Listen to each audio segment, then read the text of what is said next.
Bonjour vous et bienvenue pour un nouvel essai pas comme les autres. Rien de très fou aujourd'hui, pas de sensation forte au programme, mais rendez-vous dans une belle station essence avant un essai auto sous une nouvelle formule pour une fois. On va partir en road trip de Lyon à Nantes au volant de lui, le Hyundai Tucson. Une version essence 177 chevaux que j'ai déjà pu un peu prendre en main, qui est sportive, qui a l'air gourmande et qui est surtout très confortable à bord. On est samedi, il est 6h du matin, le soleil se lève, on va à Nantes. C'est un peu la Bretagne, donc on espère ne pas arriver sous la pluie. Allez, en route!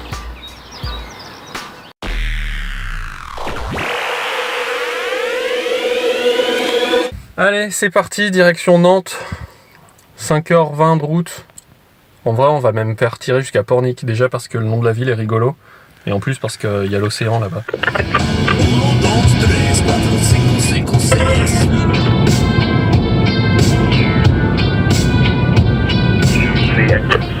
Voilà, alors toutes les 2 heures la pause s'impose. Alors on va la faire cette pause. L'occasion de faire un petit topo aussi sur l'intérieur de ce Tucson. C'est plutôt bien pensé, assez partout, plutôt bien foutu. La qualité des plastiques est pas exceptionnelle, mais bon, ça fait le boulot. Au niveau des instruments, de l'instrumentation de bord, un écran couleur pour le conducteur, donc plutôt fonctionnel, pas mal. Écran tactile central, le tactile répond très bien, se maîtrise bien. Tout n'est pas très intuitif, en revanche, il y a quelques manipulations que je trouve étranges, peut-être une question d'habitude. Au niveau de la clim, donc on a une clim bizone, les sièges chauffants, ventilés, le volant est chauffant aussi, donc tout ça se contrôle ici au milieu. Enfin, on a de la connectique, on a de la prise auxiliaire, du port USB.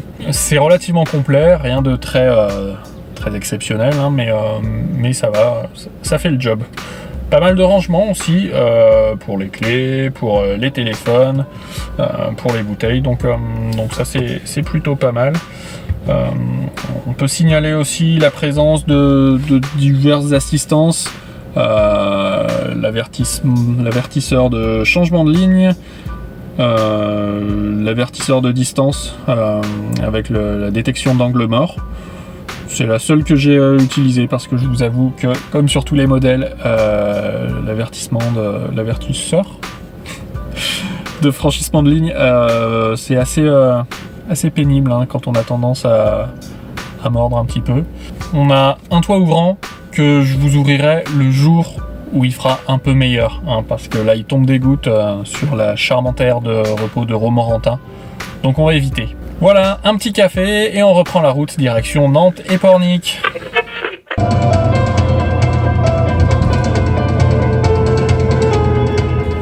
L'autre détail qui m'a amusé aussi, c'est ceci, la direction qui est inscrite dans le rétroviseur central. Je trouve pas ça très utile, mais c'est rigolo. Et là, au moins, vous avez la preuve qu'on va vers le nord-ouest, vers la Bretagne, et que le temps est gris. Et s'il pleut à l'arrivée, amis bretons, vous allez m'entendre. Vive la Bretagne.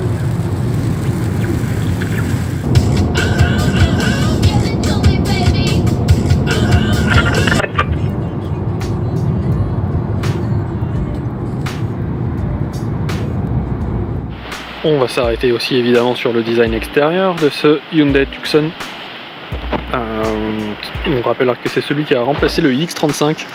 Donc les lignes ne sont pas si éloignées, mais on a quelque chose qui est quand même plus imposant, plus racé aussi.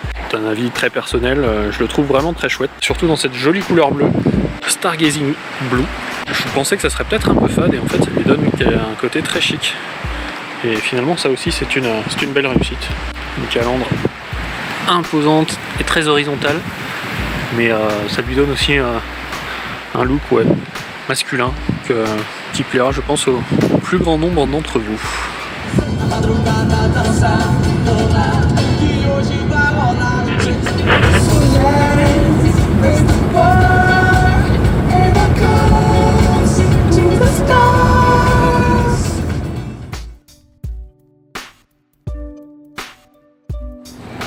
Alors voilà, on est devant le pont de Saint-Nazaire on a fait notre petit road trip, il va être temps de se quitter.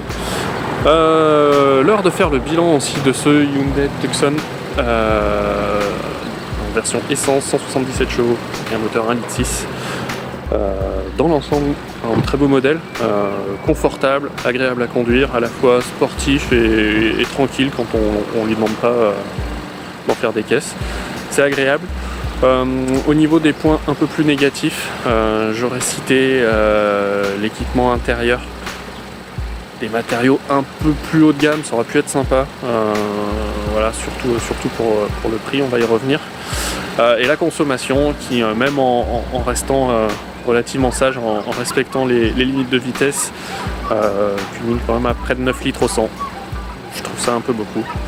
Et le prix donc pour cette version 177 chevaux 1,6 litre TGDI, c'est donc 37 400 €.